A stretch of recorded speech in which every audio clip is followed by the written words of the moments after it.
Hey guys, it's me Nelly, and today we're gonna be making some braised short rib ragu. It's so easy to make, another perfect weeknight meal to make for your family or for yourself. So let's get started with the recipe.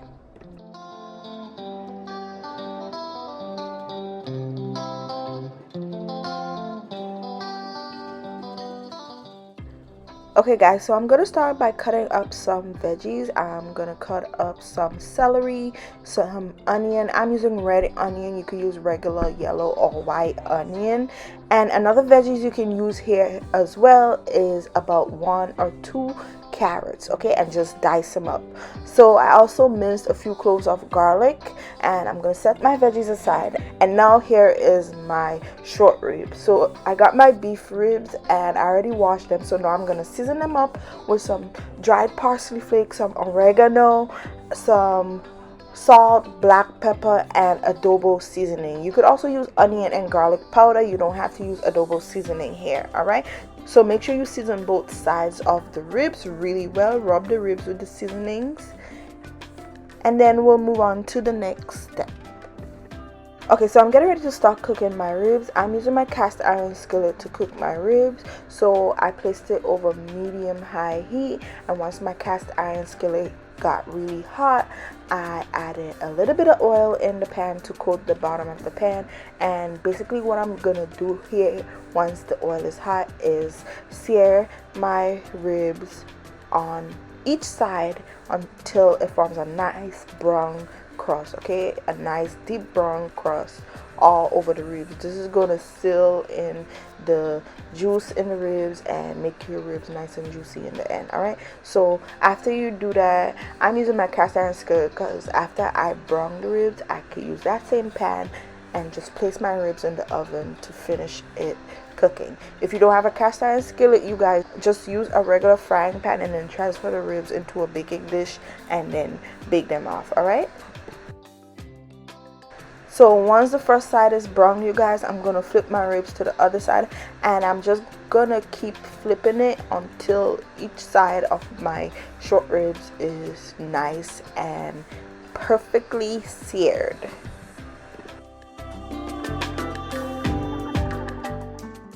So once the ribs is browned all over, you guys, you're gonna go in and add in the veggies we diced up in the beginning. So I'm adding in my onions, my celery, and my minced garlic. If you also diced up some carrots, you could add it in here at this point. And I'm gonna mix it with the ribs in the pot. I'm kind of also scraping the bottom of my cast iron skillet to release any of the bits in the bottom of the pan, because that is good flavor that you want in your dish. All right, so use a wooden spoon and just lightly help it release from the bottom of the pan. And then I let my veggies cook down for about 3 minutes. I want it to soften and caramelize slightly, and then I'm gonna add in some tomato paste. Okay, so after I add in the tomato paste, you guys, I'm gonna add in my liquid. So for the liquid for this dish, you can use beef stock, you can use a little bit of red wine in here if you'd like. Okay, today I am only using beef stock, but you could use a mix of red wine and some beef stock here. Okay, and add in the beef stock, and then I'm gonna mix the tomato paste into the liquid in the pan. And after I do that, I'm gonna let my pot come back to a boil. Okay, so at this step, you guys, I added about 2.5 cups of beef stock.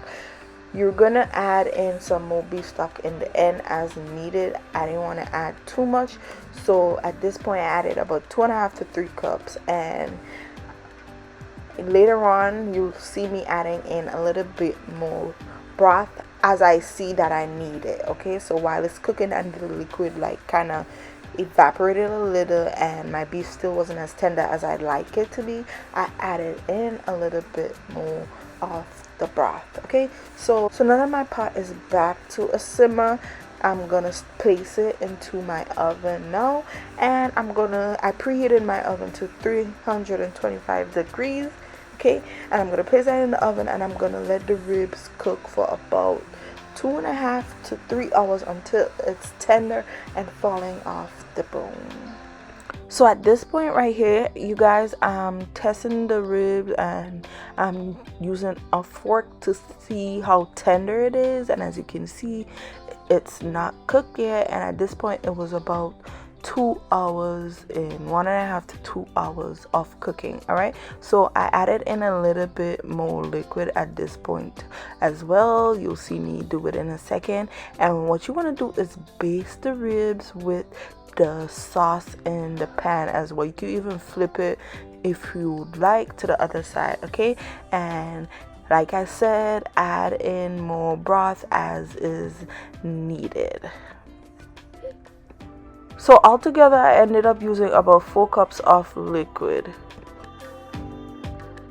So after 3 hours, you guys, my ribs was finally tender and falling off the bone. So at this point you can shred the ribs if you like and remove it from on the bone, or you could leave it on the bone and serve it at like this if you'd like, or you can do half and half. Remove some of the bone, you guys, and leave some of the ribs as is. Okay, so after you decide how you'd like to serve the ribs, the next step is the pasta. So here I'm adding some of my pasta water from the pasta I cooked. I cooked some ziti pasta. You can use rigatoni pasta here as well, or whatever you choose to use. Okay, so I reserved some of the pasta water, the hot water from it, and I added it to the ribs. Give that a mix and then add in your cooked pasta. So once you add in the pasta, you want to give it a good mix with the ribs and the sauce from the ribs. Okay, mix it really well until the pasta is fully coated with that delicious yummy sauce. Okay, if you shredded some ribs off the bone, then mix the meat with the pasta really well. And that is it, you guys, for this short rib ragu. It's so easy to make, and the flavors is out of this world. It's so delicious. After you do this, you can top it off with some Parmesan cheese or some freshly chopped parsley as well, and enjoy. I served mine with some extra cheese. I actually added like some shredded cheddar cheese on mine because I like to be extra. But yeah, you guys, that is it. Look at this dish, so damn delicious. And it didn't have a lot of steps to making it. It was literally, you braise the beef, you put it in the oven, let it take its time and cook, and you cook your pasta. But thank you guys so much for watching this video. I hope you enjoyed the recipe. I hope you give it a try. If you do, let me know in the comments down below, and I'll see you guys next time. Bye.